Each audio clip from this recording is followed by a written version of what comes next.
বাংলাদেশে দুর্যোগ ব্যবস্থাপনায় সার্বিক সহযোগিতার জন্য সমঝোতা স্মারক সইয়ের প্রস্তাব দিয়েছে রাশিয়া।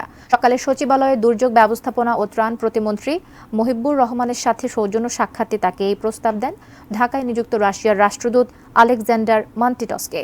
সুনির্দিষ্টভাবে দুর্যোগ ব্যবস্থাপনায় কারিগরি সহযোগিতা, আশ্রয় কেন্দ্র নির্মাণ, বিভিন্ন রকম প্রশিক্ষণ এবং দুর্যোগ সম্পর্কিত তথ্য উপাত্ত বিনিময়ের প্রস্তাব দেন রাশিয়ার রাষ্ট্রদূত।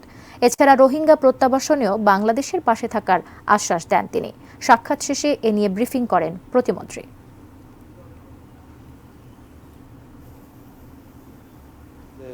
রোহিঙ্গাদের নিয়ে ক্রাইসিস, এ ব্যাপারে আমরা তাদেরকে সহযোগিতা চাইছি।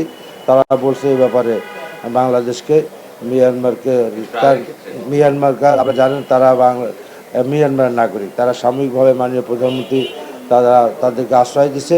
এই ব্যাপারে বাংলাদেশের সমস্যার ব্যাপারে তারা ওয়াকিবহাল এবং বাংলাদেশকে সহযোগিতা করার ব্যাপারে তারা সবসময় প্রস্তুত আছে বলে তারা আমাদেরকে মতামত জানিয়েছে।